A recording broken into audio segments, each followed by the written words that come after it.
Hey y'all, hi.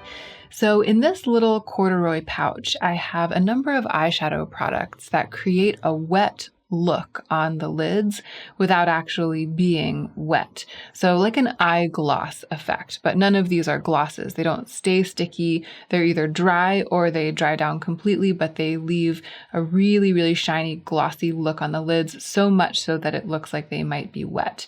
It's one of my favorite kinds of makeup, and I have a number of products. They all pretty much do the same thing. I feel like you only need one, but there are subtle differences among them. So I'm looking forward to swatching them. So almost all of these products give a wet look by being really, really shiny, but also semi-sheer, because if one's lids were wet with gloss or with water, you'd be able to see the skin through the product, but there's also like a high shine on it. So that's what all of these are. I'm doing this video because it's been highly requested. I've gotten a lot of comments asking me to do this, and I'm more than happy to do it because, again, I really love this makeup. But I'm also aware that my friend Amanda, whose YouTube channel is Amanda Z, she did a video like this pretty recently. She gathered together her favorite wet look eyeshadow shades and swatched them all and talked about them. So I'll link her video below because I think we have a little bit of overlap, but for the most part, this is like a whole bunch of other products because we have different collections. So that's really exciting. If you're into this, you basically have 2 videos full of recommendations for wet look eyeshadow. If this is your first time to my channel, then welcome. I'm glad you're here. I'm Hannah. I love beautiful things. I love grungy, glossy things. I really, really love a glittery, shiny, wet looking lid. I love makeup. I review and talk about makeup, but I try not to buy too much or own too much. I like to keep an edited collection. And if that sounds good to you, I hope you'll subscribe. Now, let's go ahead and get into the meat of the video.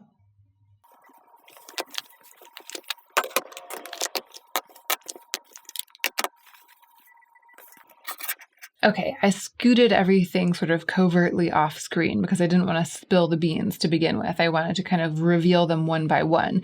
And I'm starting with a product that is new to me, and therefore it's one that my OG subscribers won't have seen me talk about before, because a lot of the products in this video are going to be old news to those of you who've watched a lot of my videos, because you know, I talk about these eyeshadows a lot. Some of these are like classics in my collection, but this is new.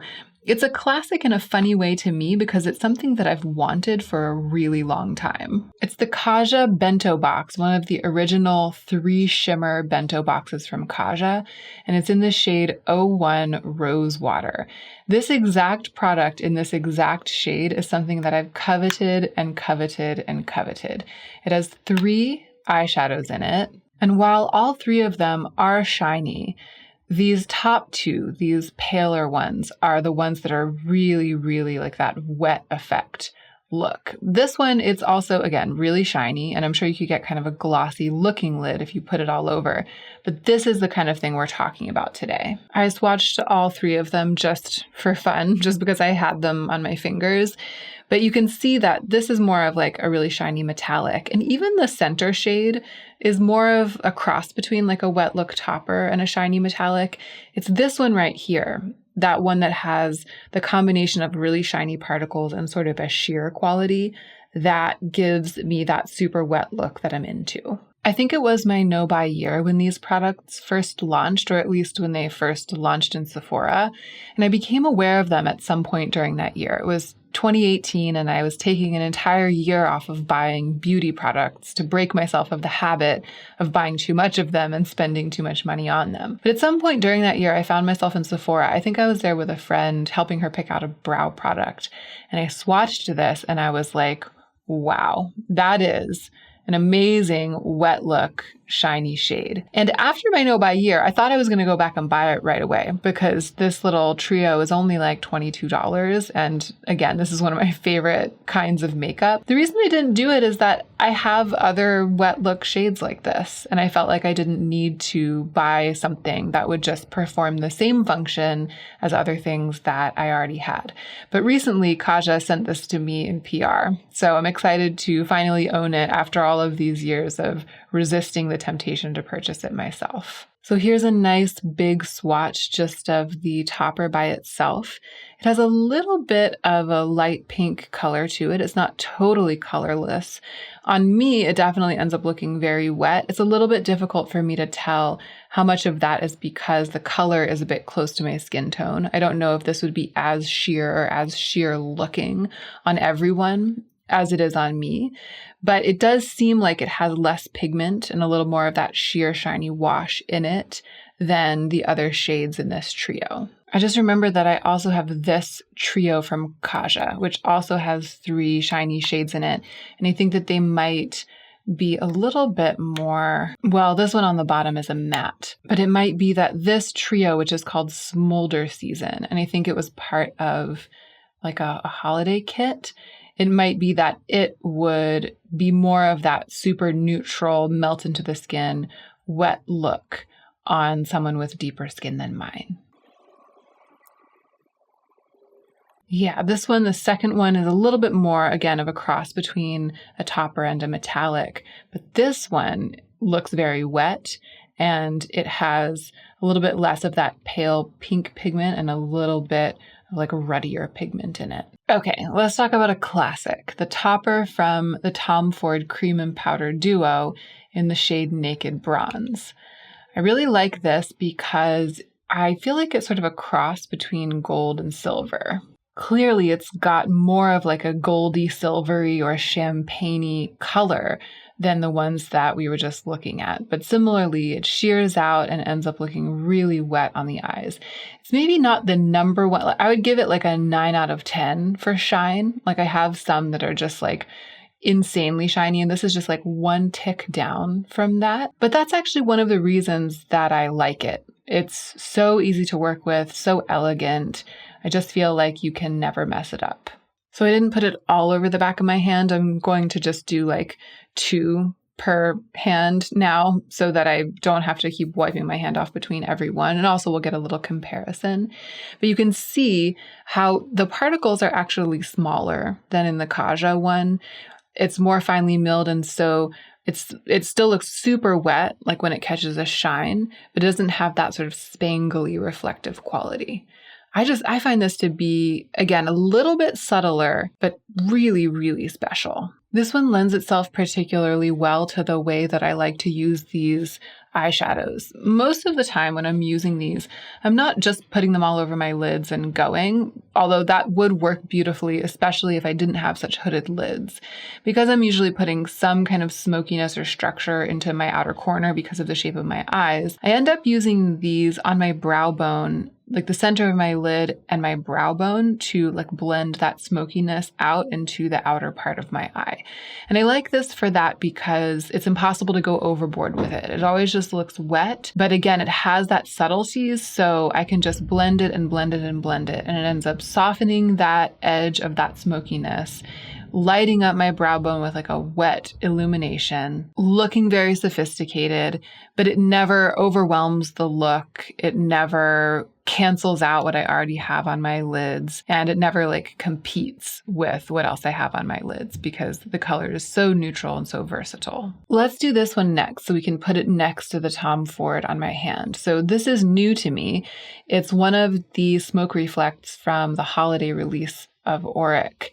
It's Entice, so the cream is olive green, and the topper, it's a new favorite of mine because it's very wet looking.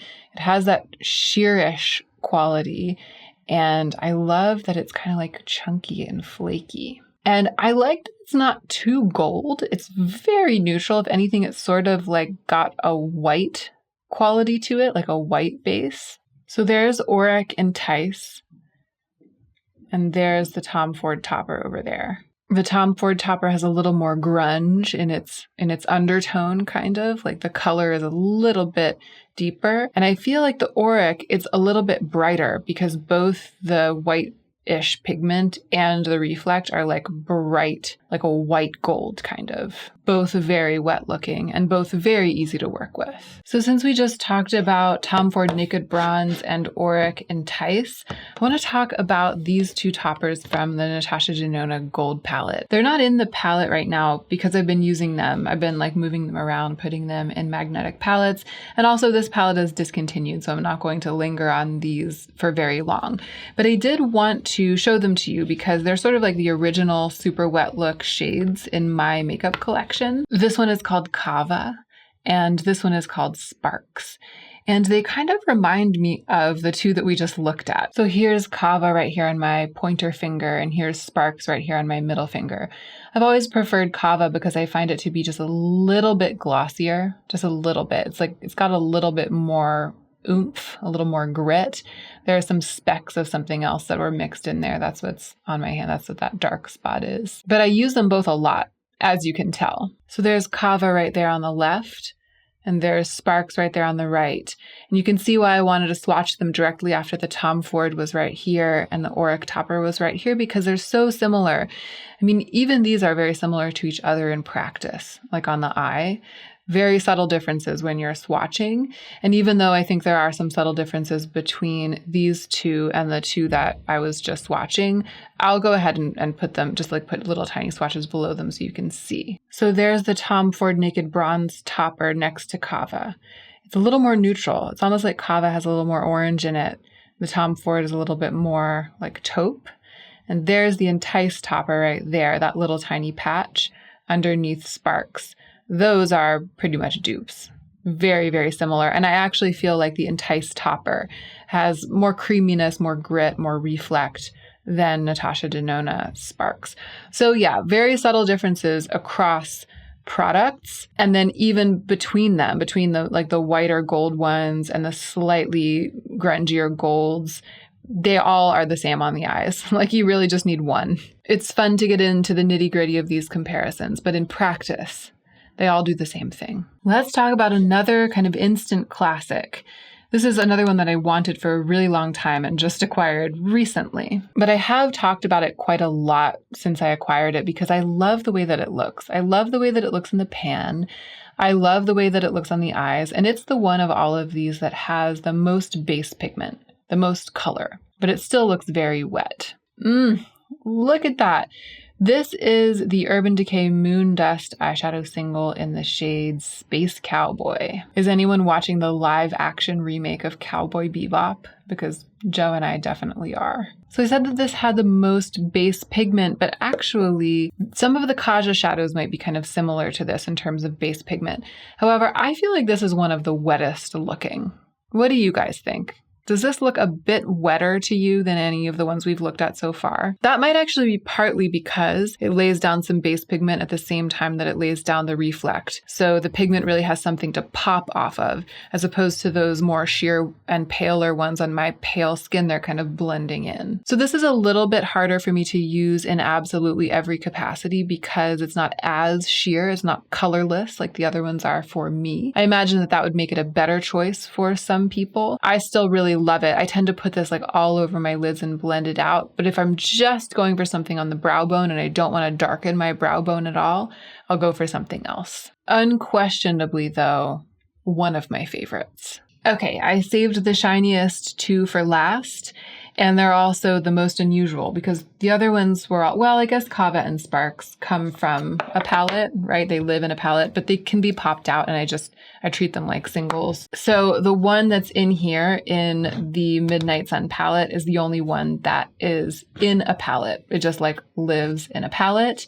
And this one is the only one that is a liquid. This is the Danessa Myricks Color Fix Foil in the shade Milky Way. A little bit goes a very long way. It dries down completely. It's extremely stable.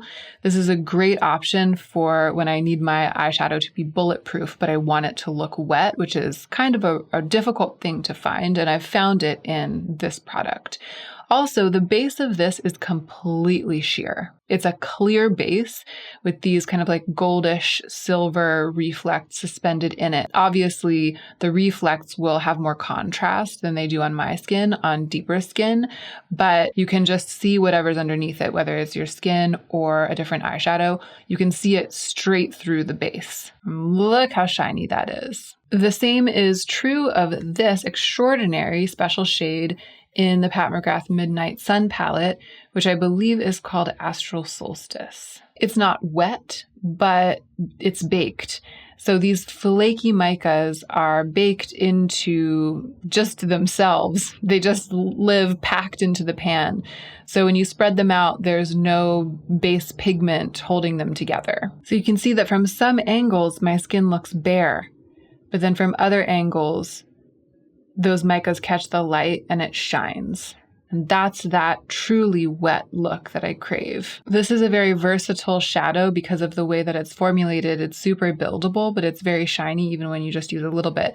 And here in the middle, I think we're starting to see what they look like layered on top of each other, which I actually haven't done before. Now I'm layering the Pat McGrath shade on top of the Danessa Myricks. That's what that is right there. Oh my gosh, look at that. It's like liquid metal. It's like molten metal. I can't. I feel like I want to put that all over my eyes as soon as I can. Oh my gosh, look at that.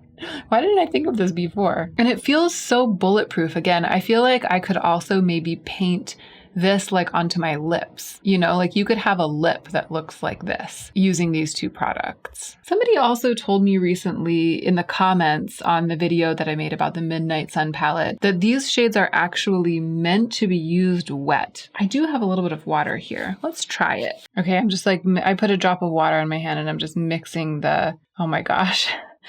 Oh, I feel like it has this lovely, almost slightly rosy, like champagne-y shift or shade that's coming out of it. So there it is dry on my middle finger. Yeah, that's awesome. I mean, I knew that it was possible to use these with like a mixing medium, but I didn't realize that they were sort of actively designed to be mixed either with mixing mediums or with water.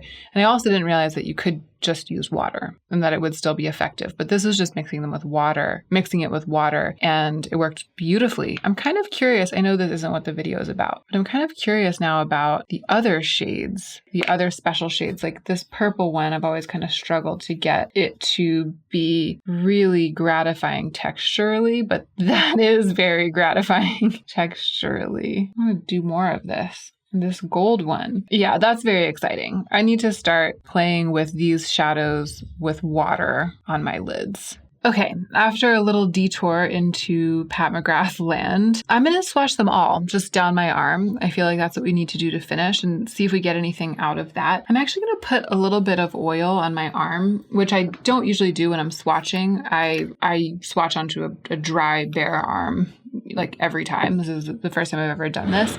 I'm doing it because I want to get sometimes because these are toppers, it's hard to get a really, really good swatch that shows the shadow off in this super bright light. Because I have these bright studio lights shining down from all directions. And sometimes because there's not like angled light, it's just kind of harder to see.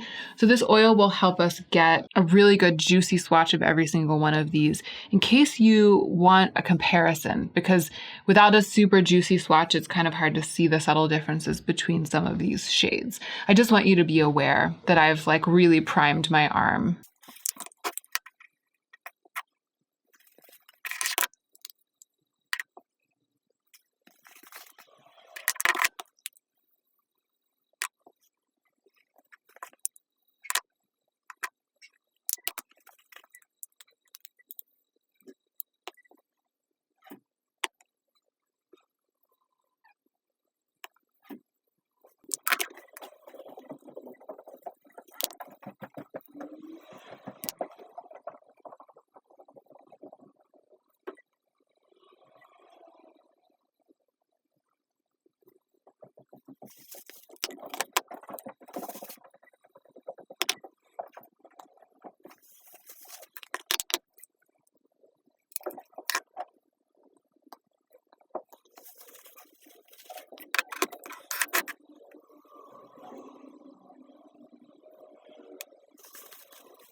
Okay, so we have a pretty close-in shot today, which makes it hard to line everything up along my arm. But what I've done is I've lined them up so that they, in rows, so that they go, this is how it goes down my arm. So top 2, 3, 4, 5, 6, 7, 8, 9 going down, right? So this is the very top swatch. It's the top shade in the Kaja bento box. The second one is the other Kaja bento box. The third one down is the Tom Ford topper. The fourth one down is the Auric topper. Fifth one down we have Natasha Genona Kava. Sorry, they're kind of like switched. So fifth one down we have Kava. Sixth one down we have Sparks. And then these last three are Space Cowboy, Milky Way from Danessa Myricks, and the Super Shiny Special Shade from the Pat McGrath palette. It's interesting. I feel like the Danessa Myricks, the second from the bottom here, it has a kind of, it's almost like the brightness holds up better under these super bright lights because it's got real glitter in it, like just chunks of plastic glitter. And that plastic glitter has a really strong presence. But when there's not light shining on the plastic glitter, it looks gray, like it looks like a gray dot. Whereas with the micas, like we have in the Pat McGrath, when there's not light shining on the micas, they sort of disappear. So they are both very high voltage, these last two, but in slightly different ways because they're made of slightly different materials. And you can really see how similar these two toppers are to the two Natasha Denona shades right there. These also, compared to the other ones, they're like a little chunkier kind of. They don't have as smooth of a finish. I kind of like that, but maybe it's good for you to know. I wonder what these would look like if we turned off one of my lights. That's very interesting. You can really see their characters come out. And I feel like here you can also see that some of them are more opaque than others.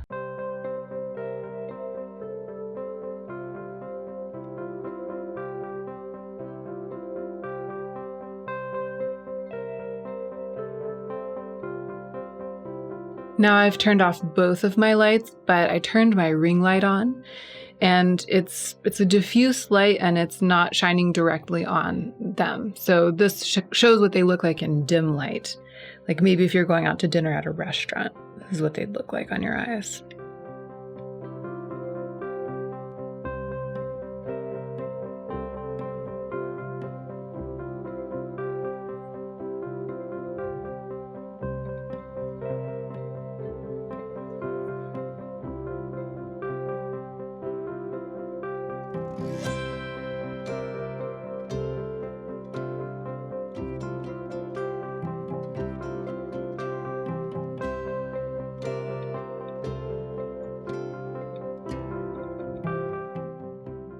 And there we have it with the ring light off, but then the other one of the two lights on. So you can kind of see what they look like in half light from a different angle.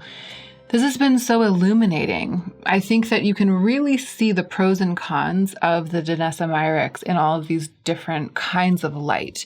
You can really see how that packed glitter spangles compared to some of these other ones, but then it doesn't have quite as much subtlety in some lights as the other ones. You can also really see the difference that base pigment makes in Space Cowboy compared to these other ones which have little to no base pigment. I think that after Space Cowboy, the two from Kaja are the most pigmented, but the other ones are all that super sheer reflect that I love. Okay, enough of that. I could do that all day. I want to pass judgment now that I've done this and looked at them in different lights. I think that for me, these two are the winners. So these two on the bottom, again, I find that they serve different purposes, kind of, especially because they apply differently, they have different qualities, and they also have different kinds of shine. But those are my favorite.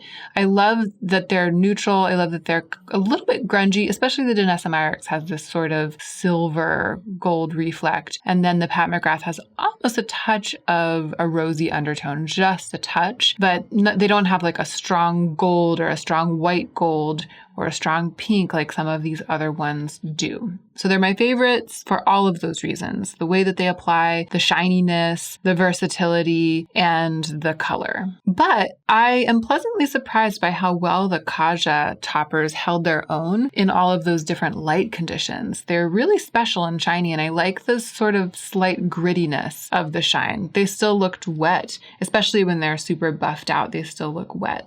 But I like that there's like a little bit of particulate matter in there. And then I think that this swatch party also really revealed how incredibly similar the four of these are in practice.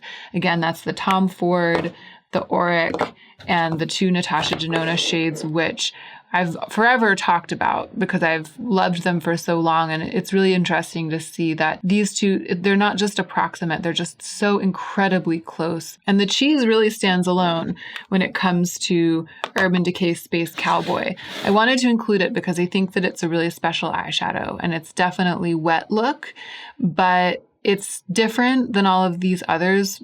To me, the perfect wet look shade is one that is pretty much clear and doesn't have this base pigment. If I were just taking one with me, if I was just going to use only one for the rest of my life, it wouldn't be this one. But I would definitely be reluctant to give it up because I like the excitement that it adds to my collection. I like everything about it. And it certainly does look wet. To be completely fair to it, it definitely looks wet when it's all over the lid. Ooh, I started wiping them off and they all blended together. Look at that. Okay, that is it, y'all. My besties, my best makeups. I just love all of these to bits, but I want to reiterate what I've kind of been angling at this entire video, or in some cases saying outright. I really feel like you only need one. I mean, we saw that there are subtle differences, right? But that's not, to me, an argument to collect them all. That's a way of giving you all of the information so that you can pick the one that'll work the best for you. For a long time, these two were my only ones. It was just these two from the gold palette. They were what showed me that I love this kind of thing. And so I've gotten a lot of use out of them, as you can see, because it's been years. I've had that palette for absolutely years. And I've been using these more than any of these others, right? I've used these a lot. Then Tom Ford Naked Bronze was the next one, and I've used it pretty much as much, right? So I was totally fine with just these two, and I would have been totally fine with just the one, but I used them both because I had them both because they're both in the palette, and I would have been totally fine with just this as well. It's fun to be able to compare and contrast and have all of these different options, and it's, really fun to be able to play with a super amazing high voltage version of this kind of thing, like we find here in the Pat McGrath. I would say maybe the exception to the principle of only needing one is the Danessa Myricks, because it serves a very different purpose.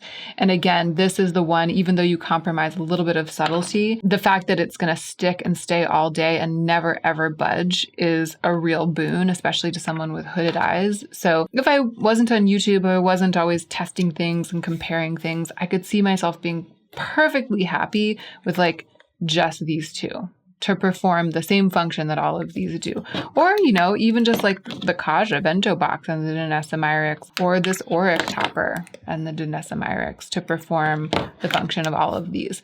But if I were personally just going to pick one to use for the rest of my life, it would be this one. It would be the one from the Pat McGrath palette. I think that that's all I've got for you today. I hope that you enjoyed this video. If there's a really high voltage, wet look, shiny eyeshadow that you know of that's not here, and that reminds me to say, I have some really shiny eyeshadows that I didn't include because they're more colorful. I really like neutrality when it comes to an eye looking wet. I feel like looking wet, it's about it looking like it has water or gloss on it.